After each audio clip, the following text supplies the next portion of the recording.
Good morning, it's Fabio, and we're going to dive into Euro USD, the major dollar pairs, and of course gold, and identify potential trade opportunities. Euro USD has rejected its monthly key level here of around 1.15, which is also a major area of both support and resistance.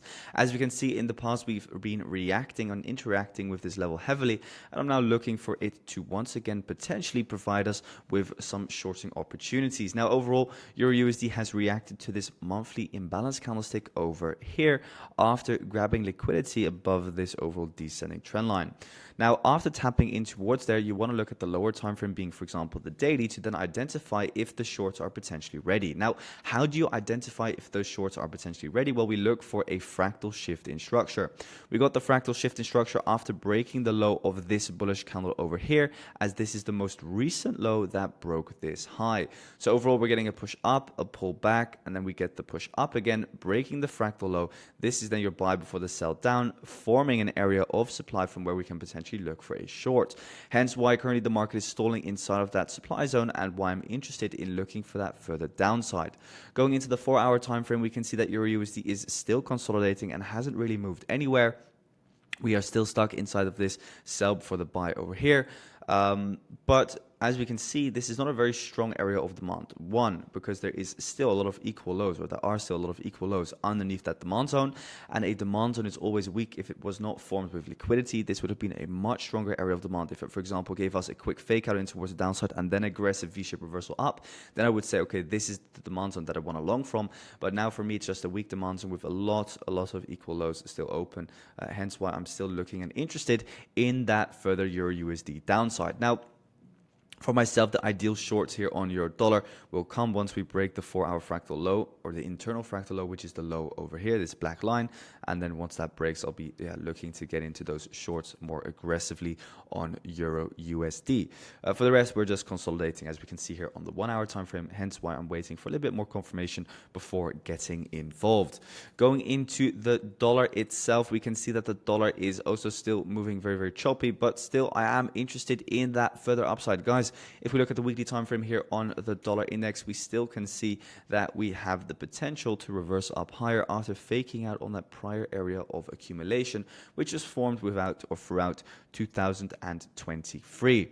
Now, looking here at the last weekly bullish candle, we can see that this is a very clear hammer candle and rejection candle to the downside, which to me hints that there is still further upside possible. Looking at the daily time frame, we can see that the daily time frame is also fractal bullish, with this being your current fractal low, this being your current fractal high. The market retraced into into the 0.5 fib with absolute precision, and we're now looking to trade it up higher in towards a new higher high in line with the bullish fractal structure. The longs on the dollar will only be invalidated once we break the current fractal low, so for myself, still interested in further upside. However, I am taking into account that we still have, and especially if you look at the 4-hour, for example, a little liquidity area over here, which would also be nice to see taken out and then look for the reversal up higher or continuation up higher. So potential longs for the dollar overall. Either you already get into those dollar longs or you wait for the lows to get swiped. Obviously, if you wait for the lows to get swiped, you could miss out, but let's see what happens. For now, I'm just following the daily fractal structure, as to me, that is the most clear structure to follow at this point in time, and that is for me bullish, so I'm looking therefore for some further short-term upside here on the dollar index, and it will be invalidated once we break the current fractal low. Going into AUDUSD, we can see that AU started to push down lower yesterday with a daily bearish candle close. Overall, AU is still extremely consolidative. Looking here at the 4-hour time frame, we can still see that we are inside of a range. For myself, what has happened, or what can I see? I think I mentioned this at the beginning of the week, maybe, that we had kind of like this descending trend line and descending highs. We've taken out those descending highs. So I would be looking for some further downside here from AUDUSD now, after grabbing the liquidity above these descending highs and the lows still being open. So interested in further downside, but personally not trading it, just purely because of the over consolidative nature of AUDUSD itself. Looking here at the daily time frame, we don't have any like any supply zones, excuse me, over here, which are fresh. Like you have, for example, this supply zone, it's not fresh as we already tapped into it. We had this supply zone, not fresh because we already tapped into it. So for myself, not really seeing anything here on AUDUSD until we, for example, retrace up higher in towards this supply zone and use that high as liquidity. So I would prefer eventually to see AUDUSD push up higher, but for now on the immediate short term, shorts do kind of like favor what I'm looking for, as this overall pattern that we're seeing here is overextended move and then the ascending correction now.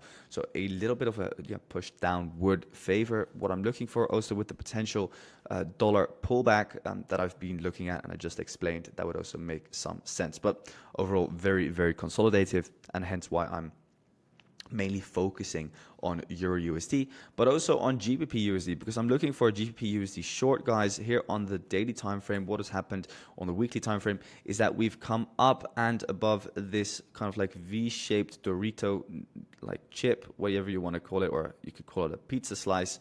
What we often see is that the pizza slice gets kind of like filled and we mirror the move up, we grab the liquidity, and often you'll see somewhat of a push in towards the downside again. So looking for something like that where we could see some further downside in the immediate short term.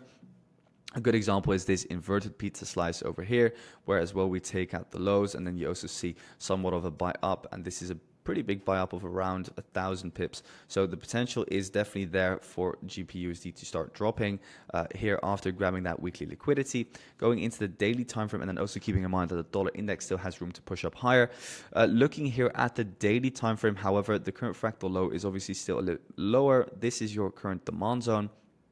So I am looking for, let's say, short-term shorts in towards the downside for sure, but we could potentially hold them for longer. But it is looking good for a deeper correction.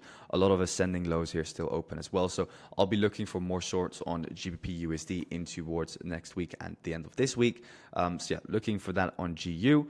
Going into NZDUSD next, we can see that NZDUSD is also pushing down lower. It's pretty much what I discussed yesterday as well, in the sense that we had this area of demand over here. This demand zone is not strong in the sense that we've been inside of it for such a long time. If it was really that strong, it would have already pushed the market up higher. So the longer that you're inside the demand zone, the more likely it is to fail. And now we can see that it is failing. So let's see how today closes. But overall, it makes sense for NZDUSD to push, a bit lower in towards the end of this week. So I'll be looking for a deeper correction on NZDUSD. Overall, not a big fan of the higher time frame. So mainly focus on the lower time frame. Maybe keep an eye on the 15 minutes and try and identify some setups over there is what I would be doing. Overall, the 15-minute time frame, let's say you look at swing structure wise, let's say this is a swing break up, this is a swing break up, this is a swing break down.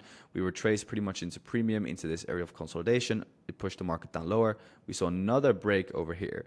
This is then your swing high. Now another break over here. And now what we're seeing here is pretty much, again, just downside continuation.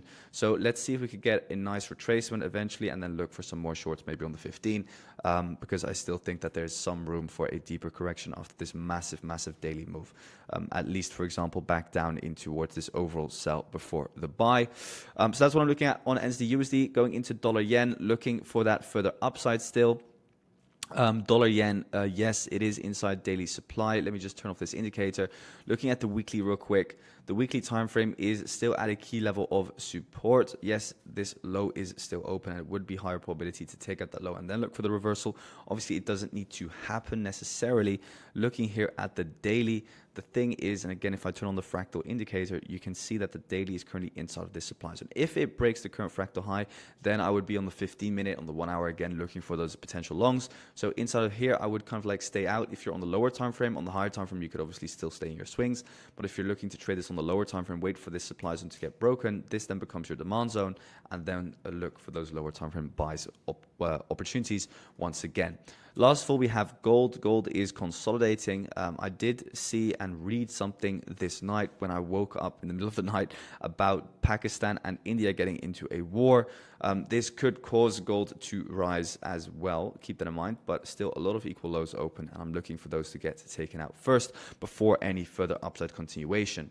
So looking for short-term shorts on gold still, and USD Swiss, I am still in a long position. on this thing, and nothing has changed. So yeah, still a big fan of USD Swiss longs. If I zoom out, I'm still liking what I'm seeing as we are inside this monthly area of demand and looking for a rebound after faking out on what is, from myself at least, pretty much just the range that we had over here. So we took out the range low of this range. Now looking for a buy up again to take out the range highs. So that's it for, or obviously depending on how the dollar index will move, because I'm not saying that it's going to go all the way up, but I am looking for at least a short-term buy, and then eventually I'll take the risk off, and we're going to have to monitor what policies the United States will implement, and if this could at any time switch the dollar into some more bullishness and cause for the buys on USD Swiss.